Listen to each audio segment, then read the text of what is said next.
Көке қалайсыз? Қалай? Бала шаға, Малжан, Маржан, Балжан қалай? Ай! Ай!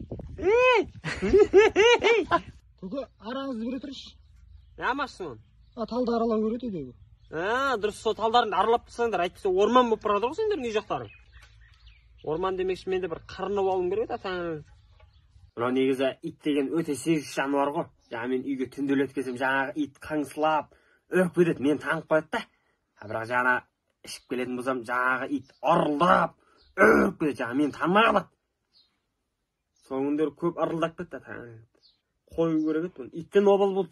Қазіргілер қалаулым дейді, жалаулым дейді. Қыз жігіт іздеп барады. Өзіңіз қалай таныстыңыз женщинмен? Біздің кезімізде «Давай поженимся» деген русский передача болатын. Біздікі Юлия Натальялар еді ғой.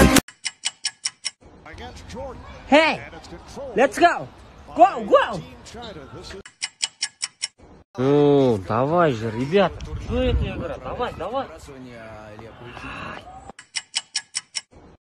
Кешер, Ялдың победасына 2,5 бөлші алам ғой. Шықты ма? Қадап кетті ғой. Бүгін 1000 теңге береді, брат. Жыбы шығады бүгін, бетон, еркекші қайтап берем. Қумаш, брат, өтінше зор маштар. Қайнаш, братан, қалада. Айван. Бала кездегі қызықтар. Айван, қыздар ұйықпасын ашып жүр дейді ғой. Кеше сен де ашасың ғой, кеше кухняда жеңшемнің ұйқысын аштың ғой. Ол мен әйел емес пе? Сен көріп жүрдің бе? Жоқ, бірақ естің кеше. Жеңше айқайлады ғой. Ананы мал дешіп. Ұрады ғой. Өзін жауап бермей. Теу. Сайыс бұсай. Мал.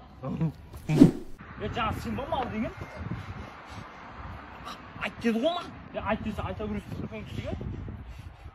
Айтса мен ұрып атыр ғой, ажыратам дедің ғой. Сен ғой мал деген. Мал, кет.